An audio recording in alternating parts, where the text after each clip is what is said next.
क'क्राझार जिल्ला हान्थामेला बिफाना रड सेफ्टिनि थाखाय गोख्रों सांग्रांथि होदों। क'क्राझार जिल्ला हान्थामेला बिफाननि बानजायनायाव दिनै क'क्राझार जिल्ला बिसमुरि आउटपस्टनि सिङाव थानाय बिसमुरि माहारियारि राजा लामायाव ओनसोलनि गासै गारि मटर सालायगिरिफोरखौ लाना गारि सालायनायाव हेलमेट आरो फेग्रा मुवा जाना गारि सालायनायनि सायाव क'क्राझार DTOनि मोनसे गोख्रों सांग्रांथि हाबाफारि लादों। थामहिनबा आथिखालाव लामानि जाब्रबथायजों गोबां सुबुङा जिउ गोमानांबाय थायो आरो बेफोरनिफ्राय सांग्रांथि जानो थाखाय Kokrajhar DTO officer dozen बसुमतारिया accident जानायनिफ्राय रैखा जायो। बेनि थाखाय क'क्राझार जिल्लानि सिङाव थानाय ओनसोलफोराव बे हाबाफारिखौ लाबाय थागोन होनना फोरमायो। आथिखालाव लामा हान्था मेलायाव खम एक्सिडेन्ट जानायखौ नुनो मोनाखै एबा गोबां एक्सिडेन्ट बांनायखौसो नुनो मोन्दों। बेखायनो बेफोरखौ नोजोर होनानै Kokrajhar DTO officer dozen बसुमतारिया accident जानायनिफ्राय रैखा जायो बेनि थाखाय गासै गारि सालायग्राफोरखौ वार्नेस होदों। जोबोद गोजोननाय थाबाय, जोबोद गोनां खोथा सोंदों नोंथाङा। दा बे 15 आगस्टनिल' खोथा नङा।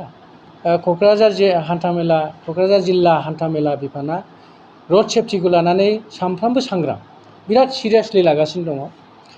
दा जों बेखौ 15 आगस्टनि खोथाजों लोब्बा गैया। बे जोंना माने एक्सिडेन्टखौ खमायनांगौ, बेजोंसो लोब्बा।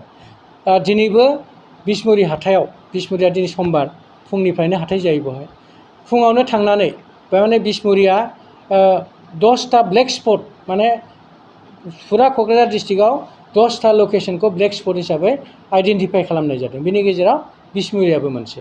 थ' बिसमुरिया बाजारखालि बहुद मानसि होंगो दोंगो जायो। दा बेखौ जोङो बाजारनि मानसिफोरखौ सांग्रां खालामनो थाखाय दिनै फुंनिफ्रायनो, जोंनि फुंनि 8टानिफ्रायनो जों बाव थांदों।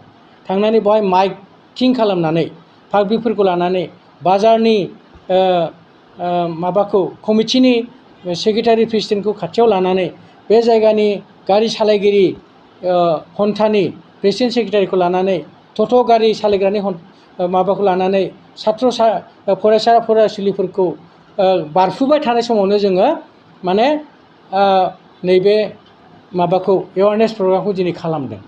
आं बिनि दारै बुंनो नागिरदों, बे बिसमुरिनिल' खोथा नङा, सारा क'क्राझार डिस्ट्रिक्टआव माने हान्थामेला बिफाना बे जाब्रबथाय जानायखौ जों होबथानो नाजागासिनो दङ। जुमाय लोंनानै गारि सालायनायखौ जोङो हमग्लुंगासिनो दङ। खेबसे हमगासेयाव 10,000 खरि फाइन होनाङो, बेखौ बयबो मिथियो। दा बे बेलायाव साफ्रोमबो गारि सालायग्रा बिथांमोनखौ आरो स्पेसियेलि ब्लेक स्पट जायफोर दङ, जेरै हाब्रुबिल फ्लाइअभार खाथियाव, ओमफ्राय हजोंहाय माबा गसाइगाव लामायावनो बहुदथा जायगा दङ। आरो रं साइडआव गारि सालायो, जोंना रं साइडआव गारि सालायो, जेराव जोङो आगसिथिं थांनांगौ जोङो आगदाथिं थाङो। बेफोरखौ जों हमग्लुंगासिनो दं। सानसेयाव 20-25टा जों केस खालामगासिनो दङ। थ' बिनि उनावबो मानसिफ्रा दाबो माने बे हुदाखौ गारनो गोब्राब मोनगासिनो दं। बे बेलायाव आं नोंथांमोननि दारै खावलायनो नागिरदों, स्पष्ट भाबै नेशनेल हाइवेआव खुनु दिन रं साइडआव गारि सालायनो नाङा, बांद्राय स्पिडआव गारि खुनु दिन सालायनो नाङा। मटर साइकेल सालायनायाव सानफ्रामबो हेलमेट गान, सालायग्रा उनाव गाखोग्रा सानैबो। ओमफ्राय जुमाय लोंनानै गारि सालायनायनिफ्राय गोजानाव थाथार। बेखौ जों सानफ्रामबो इमप्लिमेन्ट खालामगासिनो दङ। आरो आं पाब्लिकफ्राबो दा नुनो मोन्दों, नोंथांमोनाबो नुनो मोन्दों निस्सय, बहुदा हेलमेट गानबाय आरो बहुद चेन्ज जाबाय। सिगांनिख्रुइ बहुद चेन्ज जानाय बादि आं फिल खालामदों। आरो बे जाहाथे जाबाय थायो, आङो गासैबो क'क्राझार जिल्लानि रायजोफोरखौ बेखिनि क'पारेट खालामनायनि थाखाय गोसो सिंनिफ्राय आं खुलुमहरो।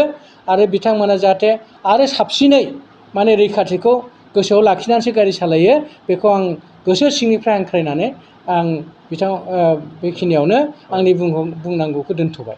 गोजोनथाव खौरां! बाजाज बाइक सालायनो मोजां मोनग्राफोरनि थाखाय गोजोनथाव खौरां।